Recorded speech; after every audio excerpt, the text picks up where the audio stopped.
Hey everyone, my name is Tony and welcome back to the channel. If you want to create realistic models in SketchUp, then adding rounded or chamfered corners is a great place to start.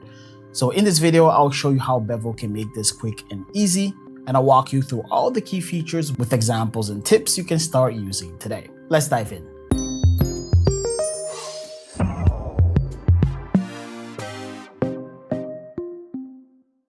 One of SketchUp's limitations is the lack of built-in tools to create round and chamfered edges. And if you're an architect or interior designer, adding realistic edges to your models makes a huge difference. So Bevel is a tool that makes this quick and easy. And if you have to rely on SketchUp native tools, you know that this can be a very stressful and time-consuming workflow.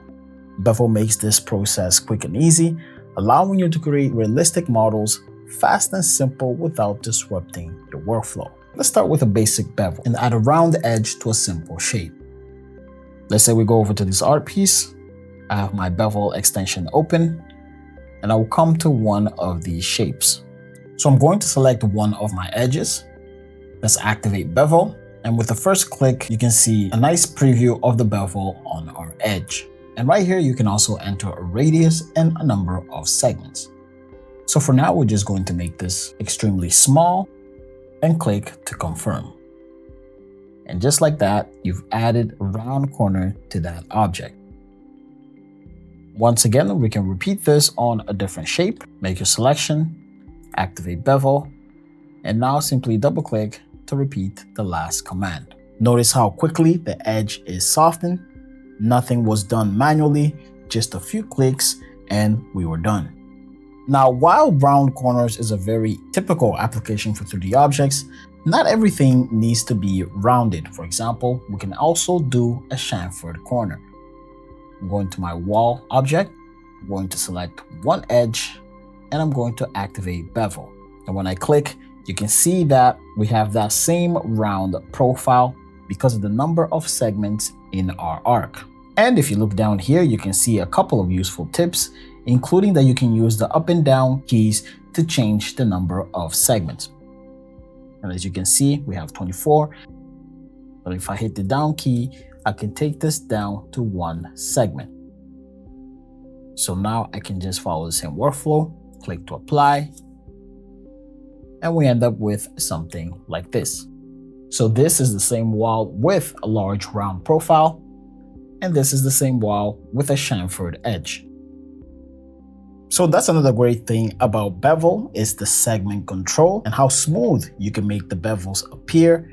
A fewer segments can create lighter and faster models, while more segments can produce smoother curves and higher quality segments. So for more architectural models, I would advise staying between 3 to 5 segments, which provides an excellent balance between performance and visual quality.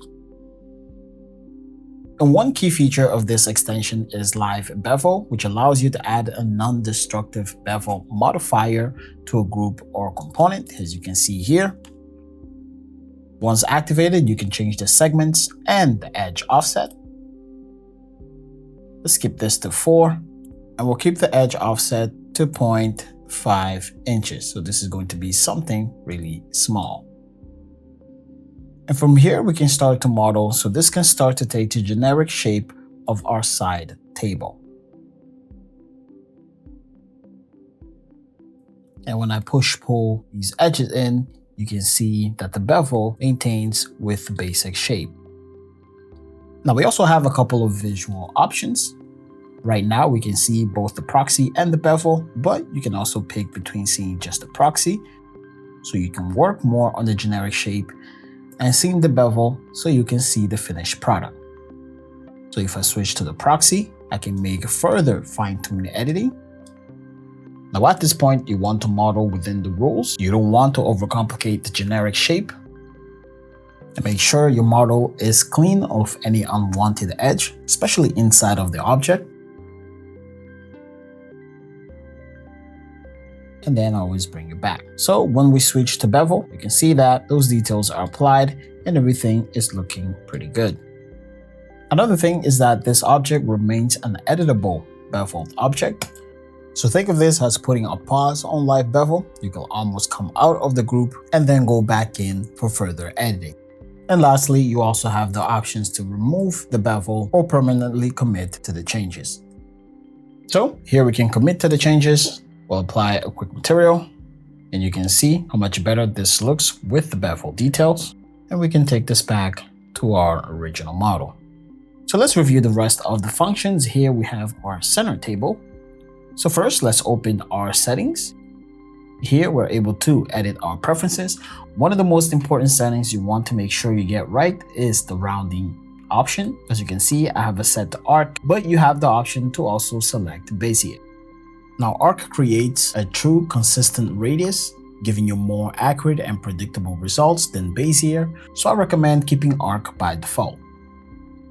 You can also adjust other settings like smooth soft edges and smooth bevel borders, as well as the hardened borders visual options.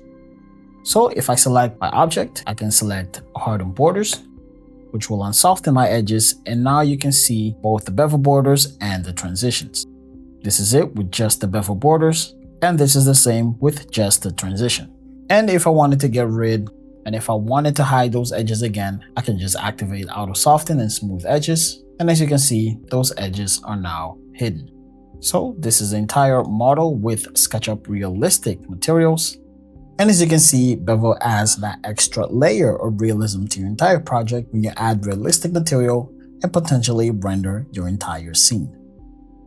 And that's going to be all for this video. Hopefully you enjoyed those tips and you can start using in your own personal projects. As always, don't forget to like, share, and subscribe.